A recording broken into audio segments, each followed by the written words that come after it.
Hey guys, Fusebox here, grinding some arena. I just real quick wanted to thank you, honestly, from the bottom of my heart. I work hard, and sometimes I can't even get on for upwards of a week. 24/7, I go on call. This video is going to be about why I'm making the case why you should always try to go for these fusion fragment events, either one, no matter what the hero looks like. My 2 cents. Let me know what you think. But thank you for the subs. Thank you for the support. I'm definitely going to be making a lot of content while I'm not on call this week. And now we'll get back to the video. I just wanted to say thank you to everybody. Hey guys, Fusebox. Finally back on Raid Shadow Legends. It's been a rough week, but I'm glad to have time to play my game for one and to share a video with you. So we're going to keep this simple, straightforward, but I think it's a pretty important video. My clan, we've been talking a lot about it lately.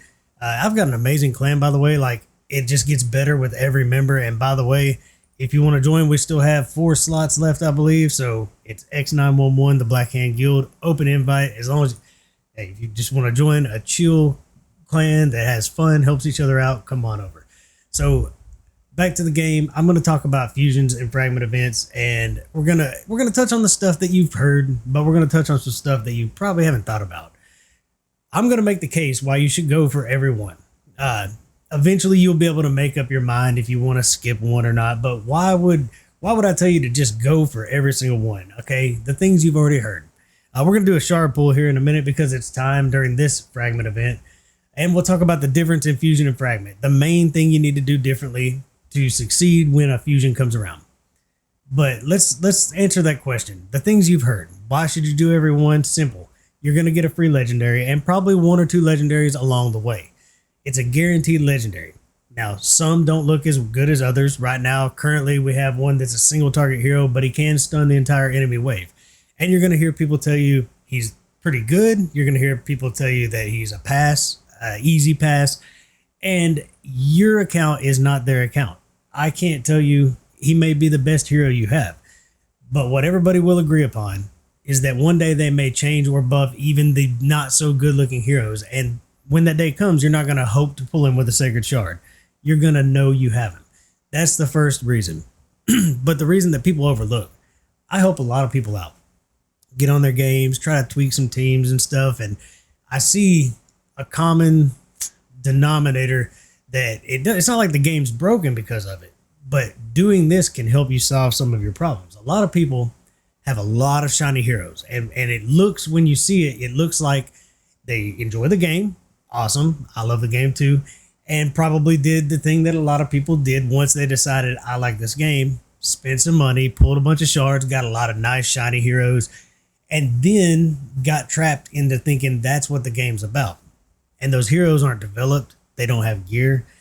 And one of the times you're going to force yourself to run all the dungeons. People don't like Ice Golem. I get it. There's less sexy gear in Ice Golem, but there is amazing gear in there. There's reflex gear, which is now one of the top tier gear sets. But aside from that and some others, a piece of defensive gear in the defensive set that has amazing stats is better than a piece of Savage without those amazing stats. So getting stats out of any good gear is a plus, right? Especially when you have a lot of underdeveloped, under-geared heroes, not to mention that any given piece of gear could have that big triple or quad roll on speed. And when you start building your clan boss teams, you're going to realize how important those are. Things that have crit rate, speed, accuracy, all on the same piece, and you get 2 or 3 rolls on 2 of the good stats. So it forces you to run every one of the dungeons in a way you normally don't, where you're pumping in 1,000 to 2,000 energy just to keep up with the fragments or the fusion. It's going to help you grow your account. It's going to force you to make faster, more efficient teams for your stage 20 at least, which 20 is actually still, to me, one of the better stages to go to during a tournament. Granted, like my spider team is really fast on 25, so I might run 24 or 25 just hoping to get more stuff to sell. So, to each his own, and it depends on where you're at in the game. But stage 20 is still an optimal place to be, so don't feel bad. Even if you're stuck on stage 16, that's fine. And that's going to be the overlooked reason why you want to do this, aside from the fact that you're going to get a hero. And even though you might not pull your shards when you thought you normally would, really good chance you're going to pull something good. So let's just really fast go through all the events, how I handle them, how you should handle them. First things first, save your gems until this event happens. As soon as an event ends, get ready for the next one. Be slowly building up on your downtime, like 3 and 4 star food that you can level up, get them to 330 and 440. And then when the right training tournament or training event hits, you can pop them all up to 5 stars, make your next 60. I usually get 2 or 3 characters to level 60 during these events, and I make a bunch of food in preparation of the second event because you got to do almost everything twice. Keep that in mind. So on the training event, let's just get to the straightforward. On the tournament, the training tournament is actually up right now. Not too bad. You'll probably be able to get both if you just level. We'll get into some tips in a second. But when the training tournament is up, you can probably reach this and get both of your fragments. It's not that bad. When the event hits, there is a second or third set way down the line. I'm going to tell you right now, if you're not spending money, you might as well just go for the ones you can obtain and forget that last set. You can miss some fragments on a fragment event. If you don't trust me, just go for it. If you're not spending a lot of money, and I've gone even less spending than I used to because I enjoy the game more. I honestly do. I enjoy the game more when I don't spend much money on it. But when you're doing that training event, not tournament, the last set of fragments, I just pretty much give up and skip out on that. It takes so many resources, and it's almost unobtainable without spending money. That's my advice. If you feel like you can get it, go for it. But you won't need it. You won't need it. The Dragon tournament, the Spider, Fire Knight tournament, and the Ice Golem tournament. Pretty simple. Manage your resources.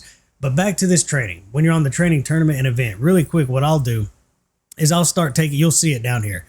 Let's go to level up. One thing I'll do aside from making food and upgrading some champions and level them up is anybody that's level 4, 4-star 1, 5-star 1, or 6-star 1, I'll just pump them with a bunch of initial brews here. So I'm saving some for the event that's still coming up. We're in the middle of a tournament. But what I'll do is I'll find a 4-star, and she's going to end up being food anyway, so we'll go ahead and take her. Well, here's one right here. Doesn't matter who it is. I'll take them out of my vault if they're sitting at level 4, and I'll give them 12 initial brews.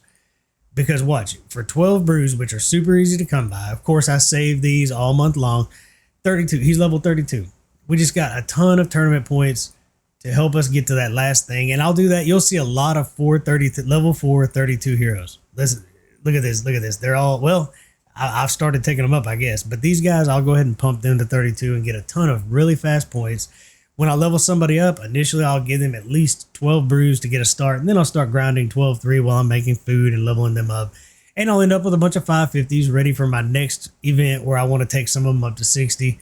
And you get the idea. So that's the quickest, most efficient way when these things overlap other things like the Dungeon Diver event. 12-3 will actually earn you quite a few points.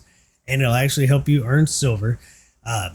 This is simple. During the artifact enhancement events, you'll have to do it twice. It takes about 12 million silver. And as you can see, we've done one, and I don't look like I have much.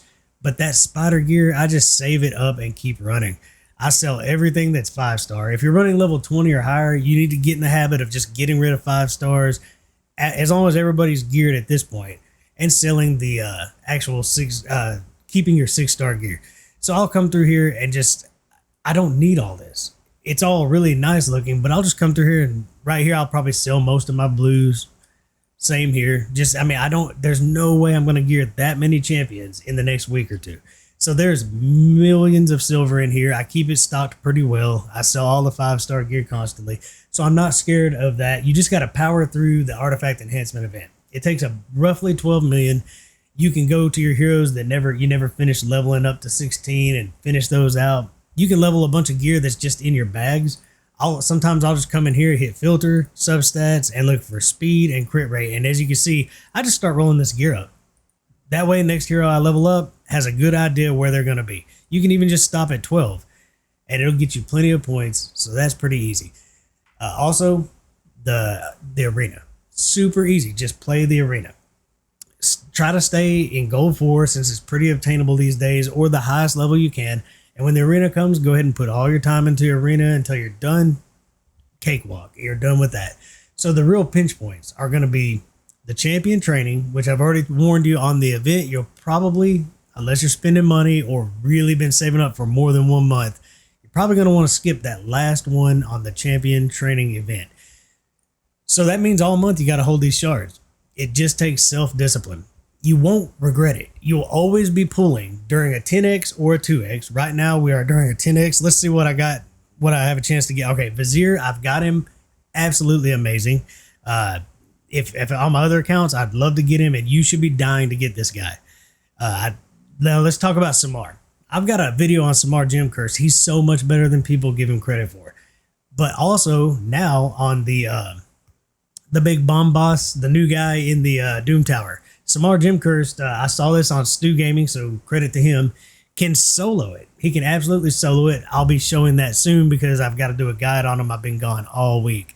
And then you got, was it Shiramani, Absolute Ice Monster. So these are good heroes. Look at here. Volgoth is somebody I just took to level 60, like literally today.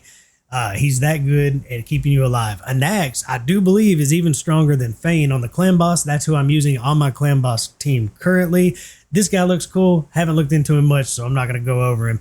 And then Gurgo or whatever, Absolute Ice Monster here too. These are going to be heroes that really rock in the Doom Tower or progression anywhere you go. And a lot of them do have use on the clan boss. This is 100% fine to be going for since you have to pull anyway to get your legendary hero.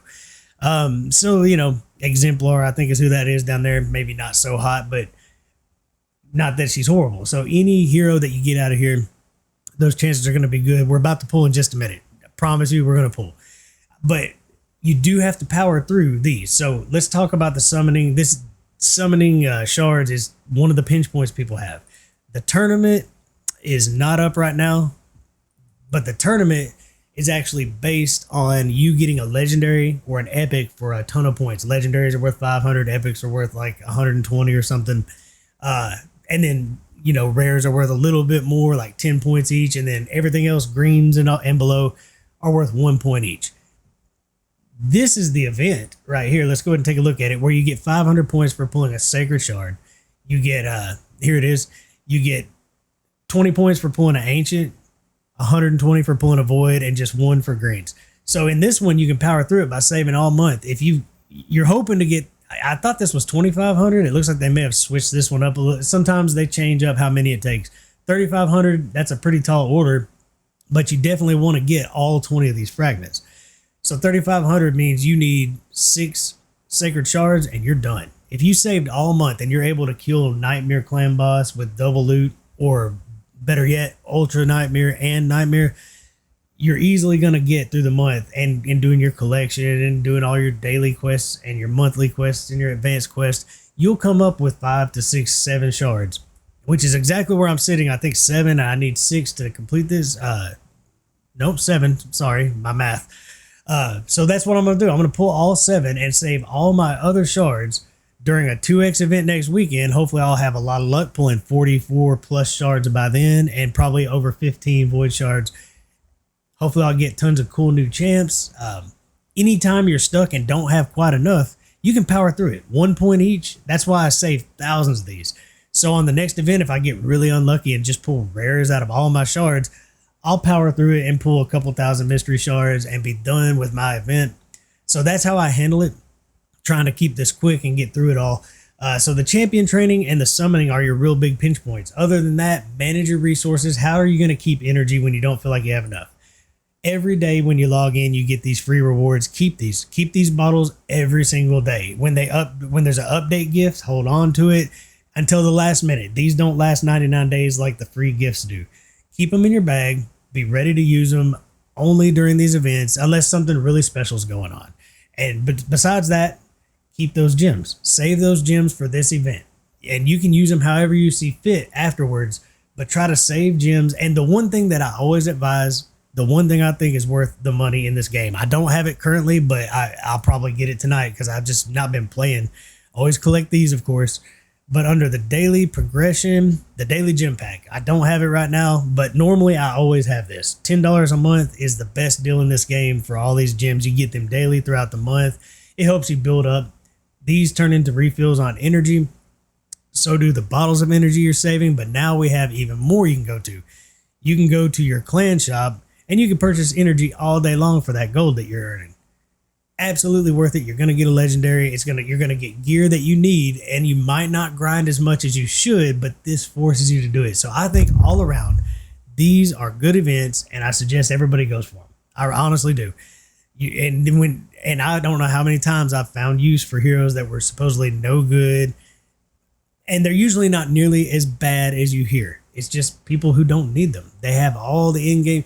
Look, getting to the end game is the fun part. Once you're there, all you can do is collect then. So have fun, get your heroes. Now let's pull some shards, right? Enough talking. This is a 10x with some amazing heroes. Unfortunately, on this account, I would love to get Samar Gem Cursed. He's on my second account. So here we go. All 7. I'm pulling all 7.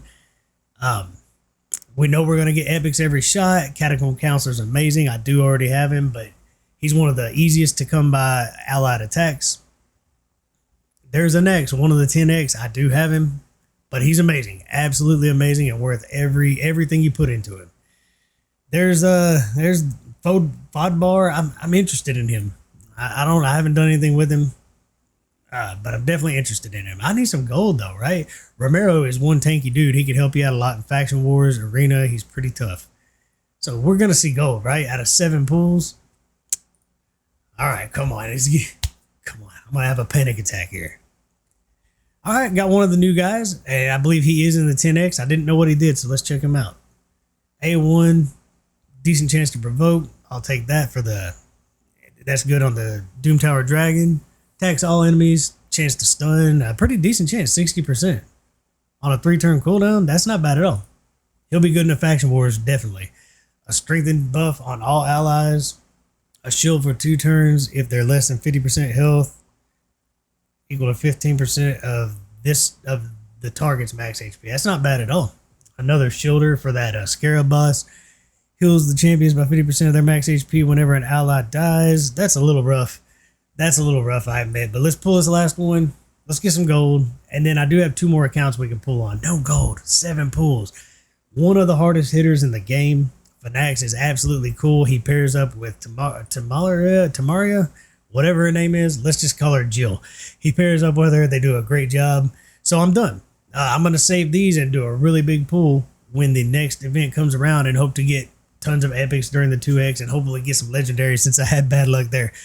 And that's my reasoning for always going for it if you can. If you fail the first time you do it, learn from your mistakes. And let's real quick talk about the difference, because the number one thing you got to do is as soon as this event ends, you got to start saving your shards again, which I will unload everything I have, even if it's overkill in the last event, because that's my splurging time. I'm going to have fun doing it. Hope to get lots of rewards. And then instantly that day, I'll start saving shards once again. I start saving all my gems, my bottled energy, any resource I have to get through this. I'll start leveling up food and not using it. Now, as a content creator, I do create things and build things up sometimes in between that month. It's kind of a necessity, but I've learned very, very well how to judge what it takes to do these, and you will too. You will too as soon as you do a few of these. Don't be discouraged if you come close and fail at your first one.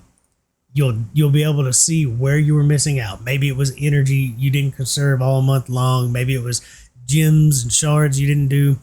So I definitely suggest getting in the habit. 100%.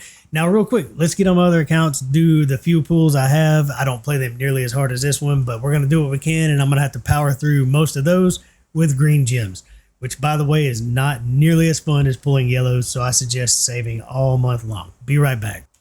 All right, this is the account that I'll be giving away at 1,000 subs, so I don't have quite as many resources. I don't play it nearly as hard, but we're going to pull all 4 of these, and then I'm going to mathematically probably have to come up with some void shards and decide if I'm going for that last set or not, because I'm probably going to have to power through one or other of these events, but we're going to have fun, pull these. Now, keep in mind, if you don't have enough, just sit down, do the math. What is it do you have the most of, and what are they worth? 120 per void shard. That's your easiest bet to get that last set of fragments. And then you just have to deal with, are you going to be able to make it through with greens on the tournament, which is easier, by the way. So that would be my suggestion. And we are just not getting gold, guys. We're just not getting gold. All right, so it's not happening here, but I got one more account little bit of fun and a couple last minute tips. Real quick before I even switch over. The fusion events. As soon as this fragment's done, spend the next week, at least overnight or each day, running your potion keeps. And don't always, let's go in there real quick. When you go to your dungeons and your potion keeps, each day pick a color as they open up and make sure you're running them, because you're going to need those for the fusion event. Trust me, it's going to save you so much pain and suffering. You don't have to run stage 20. You might run some stage 20 and some stage 17 or 16, because you also need small potions just as much as mid-tier and high-end potions. But every day, pick a new color, run it through, and then run the arcane keep probably a little bit more than the others on your final day. Spend 1 week just grinding them to the gills so that you have what you need for the heroes you just leveled and for the next fusion event. It takes quite a few potions. So that out of the way, as soon as this event ends, I will run potions at least overnight, every single night for at least 5 straight days to up my potions. And then I'll move on to just leveling food, maybe running Fire Knight or spiders for silver, Fire Knight for gear. And then you got all month to play around, tweak your teams, but be saving things up so that it's all going to be easier next time. And also this right here, make sure that you go ahead and get this during the champion training event. It's super important. It's going to help you out a lot. All right, so I'll get on my last little account and we'll pull some shards and be out of here. 2 little pulls on my baby account, but hey, we haven't seen gold. I'm not going to get any gold. I think I got lucky last time, so maybe I'll get lucky next time. Now, okay, Rearguard Sergeant, definitely good for this account. 100% an amazing dwarf. So good for faction wars. Good on clan boss too. And Torture Helm, I think I've already got him, but I haven't made rosin on this one. I need one more, so that might be him. All right, guys, I truly appreciate your time. I'm sorry I've been gone.